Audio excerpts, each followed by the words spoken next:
Hello my dear student, welcome to the Edunimit में आपका स्वागत है।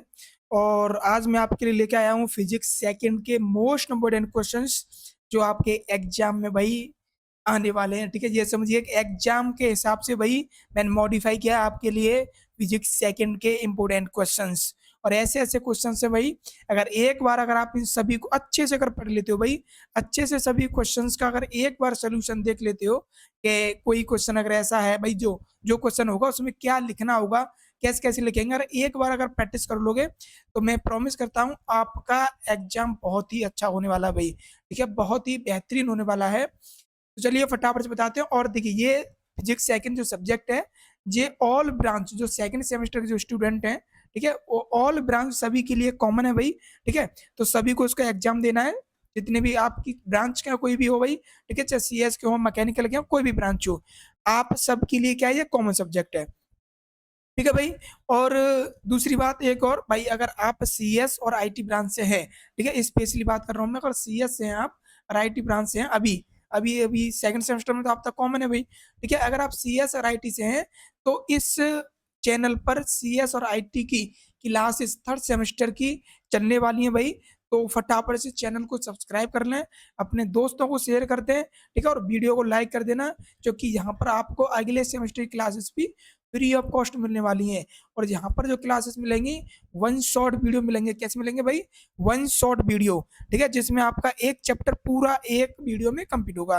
5 चैप्टर है, 5 वीडियो हो गए, ज्यादा कोई वीडियो देखने की जरूरत नहीं है। ठीक है, और एग्जाम टाइम पे इंपोर्टेंट क्वेश्चन आपको मिलते ही है। हालांकि इस बार हमने सेकंड सेमेस्टर की क्लासेस नहीं चलाई भाई। ठीक है, बिकॉज हमारे पास थोड़ा सा कंटेंट प्रिपेयर नहीं था।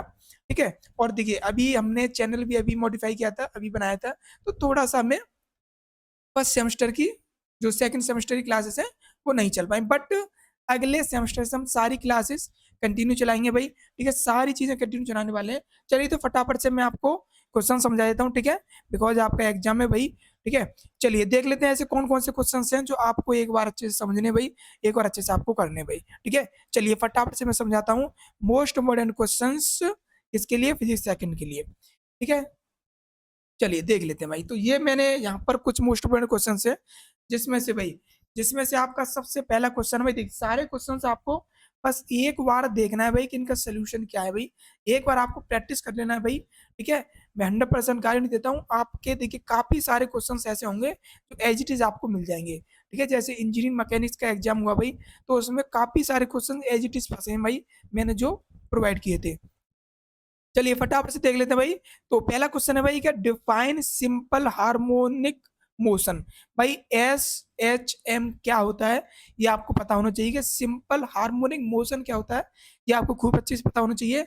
और derive the expression for velocity and acceleration, मतलब अगर आपका जो SHM है उससे वेलोसिटी को कैसे क्या करोगे भाई, ड्राइव करोगे, उसका एक्सप्रेशन पता होना चाहिए आपको। ठीक है, फॉर्मूला पता होना चाहिए, और एक्सक्लेरेशन भी पता होना चाहिए, त्वरण पता होना चाहिए भाई, किसमें, SHM में। ठीक है, सिंपल हार्मोनिक मोशन में। और देखिए हिंदी में भी लिख दिया मैंने यहाँ पर। ठीक है, हिंदी में पढ़ सकते हैं। तो सरल हार्मोनिक गति को परिभाषित करें भाई, ये आपको क्लियर होना चाहिए। ठीक है, और इसके जो वेग और त्वरण है उनकी अभिव्यक्तियां अभी निकालें। अभिव्यक्तियां मतलब एक्सप्रेशन निकालें भाई, जो फॉर्मूला निकलता है उसका वो। ठीक है भाई, सेकंड क्वेश्चन जो आपका रहने वाला है, क्या है, drive the expression for kinetic energy. जो आपकी काइनेटिक एनर्जी होती है और जो पोटेंशियल एनर्जी होती है, ठीक है, दोनों दी काइनेटिक का मतलब हो जाता है भाई गतिज ऊर्जा, और ये स्थिति ऊर्जा। ठीक है, तो गतिज ऊर्जा और स्थिति ऊर्जा एनर्जी जो बॉडी एग्जीक्यूटिंग द SHM के समय जो करती है, तो उस समय काइनेटिक एनर्जी और पोटेंशियल एनर्जी दोनों का एक्सप्रेशन भी आपको पता होना चाहिए। कैसे फाइंड करोगे आप? हिंदी में लिखा है भाई कि SHM को निष्पादित करने वाले, ठीक है, शरीर की गतिज ऊर्जा, ठीक है, मतलब वही बॉडी की। ठीक है, और संभावित ऊर्जा के लिए क्या कहता है, अभिव्यक्ति प्राप्त करनी है, मतलब वही एक्सप्रेशन निकालना है आपको, तो उसकी थोड़ी सी प्रैक्टिस कर लेनी है आपको। ठीक है भाई, सेकंड क्वेश्चन हमारा डिफरेंशिएट बिटवीन, देखिए differentiate between traverse and longitudinal waves. ठीक है, जो हमारी अनुप्रस्थ और अनुदैर्ध्य तरंगें होती हैं, उन दोनों में क्या डिफरेंस है, ये आपको पता होना चाहिए। तो दोनों वेव जो होती हैं, ठीक है, उनमें और विद सुटेबल एग्जाम्पल, एक एग्जाम्पल के साथ आपको ये पता होना चाहिए। हिंदी में लिखा है भाई, उपयुक्त उदाहरणों के साथ। ठीक है, उपयुक्त उदाहरणों के साथ अनुप्रस्थ और अनुदैर्ध्य तरंग गति में अंतर बताएं। भैया अंतर क्या होता है ये आपको तैयार कर लेना है। चलिए नेक्स्ट क्वेश्चन क्या है हमारा भाई, नेक्स्ट क्वेश्चन है हमारा 4, इसमें state the law of the reflection. ठीक है, रिफ्लेक्शन का जो लॉ होता है वो आपको तैयार कर लेना है। ठीक है, और रिफ्रैक्शन, रिफ्रैक्शन और लाइट, मतलब रिफ्लेक्शन और रिफ्रैक्शन ऑफ लाइट, लाइट का जो रिफ्रैक्शन है और रिफ्रैक्शन है दोनों के लॉ आपको पता होना चाहिए, और डिफाइन करना है आपको इंडेक्सेस का रिफ्रैक्शन का। ठीक है, मतलब प्रकाश के प्रतिबिंब और अपवर्तन के नियमों को बताएं, आपको दोनों के नियम पता होने चाहिए। ठीक है, और अपवर्तन सूचांक को परिभाषित, ठीक है, अपवर्तन सूचांक क्या होता है ये भी आपको पता होना चाहिए। नेक्स्ट क्वेश्चन है भाई हमारा क्या, डिफाइन द क्रिटिकल एंगल। भाई जो क्रिटिकल एंगल होता है मतलब क्रांतिक कोण क्या होता है वो आपको पता होना चाहिए, और कैसे भाई ड्राइव द री relation between the critical angle और रिफ्रैक्टिव इंडेक्स। ठीक है, तो रिफ्रैक्टिव इंडेक्स और उसके बीच में क्या रिलेशन है वो भी आपको पता होना चाहिए। ठीक है, हालांकि ऊपर भी है डिफाइन द रिफ्लेक्टिव इंडेक्स, ठीक है, सूचांक क्या होता है, तो ये आपको पता होना चाहिए। नेक्स्ट क्वेश्चन है भाई क्या, तो what is total internal reflection. ठीक है, मतलब जिसे शॉर्ट में क्या बोलते हैं, टी आई आर, क्या बोलते हैं टी आई आर। ठीक है, तो टोटल इंटरनल रिफ्लेक्शन क्या होता है ये पता होना चाहिए। State the condition acquire for T I R, तो इसके लिए कौन सी कंडीशन रिक्वायर्ड है वो भी आपको अच्छे से पता होनी चाहिए भाई। ठीक है, तो ये कुछ देखिए कुछ इंपॉर्टेंट क्वेश्चन है, ज्यादा नहीं है भाई। ठीक है, एक बार सिर्फ आपको सभी को एक बार देखना है। ठीक है, अगर आपको इसकी पीडीएफ चाहिए तो मेरे टेलीग्राम चैनल पर आपको मिल जाएगी। ठीक है, उसकी लिंक मेरे डिस्क्रिप्शन में मिल जाएगी। ठीक है, या डायरेक्ट आप चैनल के डिस्क्रिप्शन में जाएंगे वहां पे मिल जाएगी, अबाउट में जाएंगे तो कुल आतनिक प्रतिबंध। ठीक है, आई टी आई आर क्या होता है और टी आई आर के लिए आवश्यक शर्तें क्या होती हैं वो आपको बताना है। नेक्स्ट क्वेश्चन है state the coulomb, coulomb law. ठीक है, कूलम लॉ जो होता है, कूलम लॉ, और explain the electric field due two point charge. ठीक है, जो बिंदु आवेश, आवेश जो होता है भाई, ठीक है, बिंदु आवेश जो होता है उसके कारण उत्पन्न होने वाला जो विद्युत क्षेत्र क्या है, तो इलेक्ट्रिक फील्ड क्या होता है उसको बताना आपको, और कूलम का नियम क्या होता है भाई। ठीक है, किस रिप्रेजेंट करते हैं भाई, क्यू से रिप्रेजेंट करते हैं भाई। ठीक है, तो आपको पता होना चाहिए क्यू बराबर आई आर। ठीक है, तो ये आपको पता होगा, थोड़ा सा आपने फिजिक्स पढ़ी है भाई, हालांकि मैंने नहीं पढ़ाया। ठीक है, बट अगली अगले सेमेस्टर से हम सारी क्लासेस चलाने वाले भाई। ठीक है, चलिए नेक्स्ट क्वेश्चन क्या है भाई हमारा, नेक्स्ट क्वेश्चन देख लेते हैं। और नेक्स्ट क्वेश्चन है भाई explain the electric line of force and right their properties. तो जो हमारी विद्युत बल रेखाएं होती हैं वो क्या है ये आपको बताना होना चाहिए। ठीक है, और इसकी प्रॉपर्टीज क्या होती है, गुण क्या होता है वो भी पता होना चाहिए भाई। ठीक है, तो यहाँ पे लिखा है विद्युत बल रेखाओं की व्याख्या करें और उसके गुण को लिखें भाई, उसके गुण क्या है वो भी लिखें। ठीक है, नेक्स्ट है भाई explain the construction and working of parallel plate. ठीक है, कैपेसिटर, जो हमारा जो समांतर प्लेट होती है भाई, ठीक है, जो संधारिता से क्या होता है, संधारित्र बोलते हैं, उसकी संरचना क्या होती है जो आपको पता होना चाहिए भाई। ठीक है, also explain the effect of D electric on capacitance. ठीक है, तो ये आपको जो परावैद्युत की जो धारिता होती है उसका प्रभाव भी आपको पता होना चाहिए भाई। ठीक है, हिंदी में भी लिखा है भाई, ठीक है, अगर आपको इंग्लिश में थोड़ी सी प्रॉब्लम है, ठीक है, होता है भाई, स्टार्टिंग में थोड़ा थोड़ा सा होता है, मैं समझता हूँ। ठीक है, बट कोई नहीं, हिंदी में मैंने लिखा है। तो समांतर प्लेट संधारिता की संरचना और कार्यविधि समझाएं। ठीक है, और परावैद्युत के धारिता पर प्रभाव को भी समझाएं। ठीक है, क्या प्रभाव पड़ता है वो भी आपको पता होना चाहिए। नेक्स्ट क्वेश्चन है भाई क्या ओम लो क्या होता है भाई। ठीक है, स्टेट ओम लो। ठीक है, जो ओम का जो नियम होता है, ठीक है, ओम का नियम क्या होता है, वी बराबर आई आर। ठीक है, आपको पता होगा वी बराबर आई आर, तो वो नियम क्या है वो आपको पता होना चाहिए, कैसे ड्राइव करते हैं ये भी आपको पता होना चाहिए। Define the electric current, electric current क्या है, ठीक है, जो आई एस में। ठीक है, रेजिस्टेंस क्या है जो आर है हमारा, और देयर एस आई यूनिट, इसकी एस आई यूनिट क्या होगी भाई। ठीक है, आप इसको डायरेक्ट भी निकाल सकते हो। ठीक है, आप देखिए वोल्टेज लिखा रहे हैं तो वोल्टेज होगी। ठीक है, ओम का नियम, सारी चीजें आपको पता होनी चाहिए भाई। विद्युत धारा क्या है। ठीक है, प्रतिरोध को परिभाषित कीजिए और उसके एसआई मात्रक भी लिखना है आपको, मतलब उसका एसआई मात्रक भी आपको पता होना चाहिए भाई। ठीक है, ये सारी चीजें आपको पता होनी चाहिए। नेक्स्ट क्वेश्चन क्या है भाई कि drive the expression for equivalent resistance. ठीक है, जो इक्विवेलेंट रेजिस्टेंस होता है, ठीक है, इन द देखिए सीरीज और पैरेलल दोनों में आपको पता होना चाहिए। ठीक है, सीरीज और पैरेलल का जो कॉम्बिनेशन है उसमें आपको पता होना चाहिए कैसे आप एक्सप्रेशन निकालोगे भाई। ठीक है, जैसे आपको पता भी होगा भाई। ठीक है, अगर मैं देखिए श्रेणी क्रम में कहता हूँ तो आर बराबर क्या निकलता है भाई, आर बराबर R1 + R2, ठीक है, प्लस R3 ये क्या होता है भाई, ये होता है आपका क्या श्रेणी क्रम में। समांतर क्रम की बात आ जाती है तो 1/r बराबर भाई 1/r1 प्लस 1/r2 ये क्या होता है, समांतर क्रम में चलते हैं। ठीक है, ये आपको पता भी होगा, पढ़े भी आपने भाई। ठीक है, तो श्रेणी और समांतर संयोजन जो क्रम है वो संयोजनों में तुल्य प्रतिरोध के लिए व्यंजक उत्पन्न कीजिए। ठीक है, तो आपको पता होना चाहिए, अगर इसमें देखिए आर की बात कर रही है, ठीक है, जो प्रतिरोध है कुल प्रतिरोध क्या होगा वो आपको पता होना चाहिए भाई। चलिए नेक्स्ट क्वेश्चन की बात करते हैं हम। तो नेक्स्ट क्वेश्चन क्या हमारा भाई कि स्टेट किरचॉफ, ठीक है, किरचॉफ का नियम पता होना चाहिए आपको भाई कि किरचॉफ का जो करंट लॉ है वो बहुत इंपॉर्टेंट है भाई। ठीक है, और इस किरचॉफ का जो वोल्टेज लॉ है वो भी इंपॉर्टेंट है। ठीक है, इसे कहते हैं KCL और KVL, ये दोनों ही आपको पता होना चाहिए। दोनों के बारे में देखिए, अगर आपने एक पढ़ लिया तो दूसरा ऑटोमेटिक समझ में आ जाता है भाई। ठीक है, ज्यादा फिर मेहनत नहीं करनी पड़ती आपको। ठीक है भाई, तो ये आपको पता होना चाहिए किरचॉफ का धारा नियम क्या है और किरचॉफ का वोल्टेज नियम क्या है, दोनों नियम आपको क्लियर होना चाहिए। और विद डायग्राम होना चाहिए, डायग्राम भी आपको पता होना चाहिए कैसे कैसे काम करता है। नेक्स्ट है डिफाइन द, ठीक है, डिफाइन द लोरेंट्स लॉ। ठीक है, ये कहते हैं कि लोरेंट्स लॉ फोर्स क्या है भाई, मतलब बल क्या है भाई। ठीक है, बल कहते हैं, बल मतलब लॉ ही है भाई। ठीक है, पर फोर्स पे आपको ध्यान देना है, जैसे में लिखा है, हिंदी में लिखा है लोरेंट्स बल को परिभाषित करें। ठीक है, तो क्या होता है ये, लोरेंट बोलते हैं इसको वैसे तो। ठीक है, जेड लग गया कोई नहीं। तो राइट द फॉर्मूला, आपको फॉर्मूला पता होना चाहिए, कैसे फॉर्मूला फाइंड करेंगे for the force on the current carrying conductor placing in magnetic field. ठीक है, मतलब चुंबकीय क्षेत्र में रखे, चुंबकीय क्षेत्र में रखे धारावाही चालक पर लगने वाले बल का सूत्र भी आपको बताना है कि अगर मान चलिए किसी भी चालक को अगर चुंबकीय क्षेत्र में रखा जाता है तो उसका जो धारावाही चालक का जो नियम होगा, ठीक है, जो बल होगा उसका सूत्र क्या होगा वो भी आपको बताना चाहिए। नेक्स्ट क्वेश्चन है भाई कि स्टेट द फेराडे, देखिए फेराडे का नियम पता होना चाहिए आपको, लॉ क्या होता है भाई। ठीक है, of the electromagnetic induction and explain the Lenz law. ठीक है, तो लेंज लॉ के नियम में आपको पता होना चाहिए, और जो फेराडे का चुंबकीय विद्युत जो प्रेरणा के जो नियम है वो भी आपको पता होना चाहिए।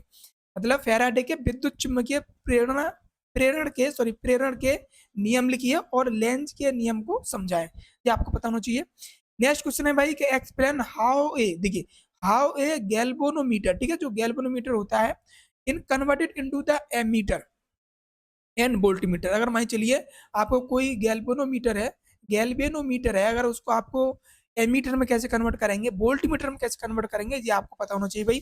ठीक है, आपको चित्र के माध्यम से, ठीक है, डायग्राम के माध्यम से पता होना चाहिए कि अगर आपको मतलब कोई गैल्वेनोमीटर भाई, इसको हम वोल्टमीटर भी बना देते हैं, एमीटर भी बना देते हैं। ठीक है, तो एमीटर धारा नापता है, वोल्टमीटर वोल्टेज नापता है, तो कैसे कन्वर्ट करेंगे ये आपको पता होना चाहिए। ठीक है, तो समझाएंगे किस प्रकार गैल्वेनोमीटर को एमीटर और वोल्ट मीटर में रूपांतरित किया जाता है, ये आपको अच्छे से क्लियर होना चाहिए और विद एग्जांपल विद भाई डायग्राम पता होना चाहिए आपको।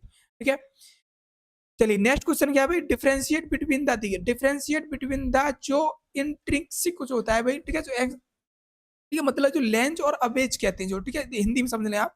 ठीक है, इंग्लिश में देखिए, इंग्लिश में कहते हैं इंट्रिंसिक। ठीक है, इंट्रिंसिक और जो एक्सट्रिंसिक जो सेमीकंडक्टर्स होते हैं वो दोनों में डिफरेंस क्या है भाई। ठीक है, मतलब नेज और अवेज में अर्धचालकों में अंतर क्या होता है ये आपको पता होना चाहिए। नेक्स्ट है भाई classified the solid on the basic of energy band. ठीक है, जो एनर्जी बैंड होते हैं, ये जो ऊर्जा बैंड होते हैं, इनटू द कंडक्टर, सेमीकंडक्टर और इंसुलेटर। ठीक है, मतलब चालक, अर्धचालक और कुचालक का वर्गीकरण करना है। ठीक है, देखिए इसमें लिखा है कि ऊर्जा बैंड के आधार पर कोषों का चालक क्या है, अर्धचालक क्या है और कुचालक क्या है, ये आपको खूब अच्छे से पता होना चाहिए। नेक्स्ट क्वेश्चन क्या है भाई कि एक्सप्लेन द फॉर्मूला, ठीक है, formation, explain the formation and working of P type और एन टाइप। जो पी टाइप एन टाइप जो सेमीकंडक्टर्स होते हैं वो आपको पता होना चाहिए भाई। ठीक है, पी टाइप क्या है, एन टाइप क्या है, इनके अर्धचालकों का निर्माण कैसे करते हैं और कार्यविधि क्या है। देखिए दोनों की कार्यविधि भी पता होनी चाहिए आपको। ठीक है, हालांकि मुझे लगता है दोनों ही पूछ सकता है, हो सकता है एक पूछ ले आपसे, तो दोनों आपको पता होना चाहिए। देखिए दो ही है, पी टाइप और एन टाइप, देखिए ज्यादा भी नहीं है। ठीक है, अगर आपने किसी एक को समझ लिया, पी टाइप समझ लिया, तो एन टाइप को समझने में पर ज्यादा प्रॉब्लम नहीं होगी आपको। चलिए नेक्स्ट क्वेश्चन क्या है कि define the ground state, excited state, ठीक है, सॉरी एडजस्टिक स्टेट और मेटा मेटा स्टेट। ठीक है, sorry metastable state of the atom. जो हमारा एटम है, परमाणु है भाई, उसकी मूल अवस्था क्या है भाई। ठीक है, उसकी उत्तेजित अवस्था क्या है और उसकी मेटा स्टेबल अवस्था क्या है। ये तीनों अवस्था आपको पता होनी चाहिए। जो हमारा परमाणु होता है, ठीक है, परमाणु जो है उसकी मूल अवस्था कैसे आप फाइंड करोगे, ठीक है, मूल अवस्था क्या होती है, उत्तेजित अवस्था क्या है। जब हमारा कोई भी परमाणु अगर उत्तेजित अवस्था में होता है तो कैसे कैसे आप उसको परिभाषित करोगे, ठीक है। मेटा स्टेबल अवस्था क्या है वो भी आपको पता होना चाहिए। तीन अवस्थाओं के बारे में अच्छे से आपको पता होना चाहिए भाई, ठीक है। चलिए नेक्स्ट क्वेश्चन है भाई हमारा क्या, explain the construction and working of ruby, ruby laser और ही ने लेजर, ठीक है। जो ही ने लेजर होता है उसके बारे में और जो रूबी लेजर है उसके बारे में, दोनों लेजर के बारे में आपको पता होना चाहिए भाई, ठीक है। देखिए रूबी लेजर भी पूछ सकता है और ही ने लेजर भी पूछ सकता है भाई, दो ही लेजर हैं, ठीक है। इन दोनों के बारे में आपको अच्छे से क्लियर करके रखना है भाई, ठीक है। दो ही सबसे ज्यादा इंपॉर्टेंट है, इसकी संरचना और कार्यविधि दोनों को आपको तैयार करना है। नेक्स्ट क्वेश्चन क्या है भाई, डिफाइन द ऑप्टिकल फाइबर, ठीक है। ऑप्टिकल फाइबर क्या होता है और एक्सप्लेन करना है लाइट प्रोपिगेशन, ठीक है, एक्सपेक्टेंस एंगल और न्यूमेरिकल न्यूमेरिकल अपेन अप,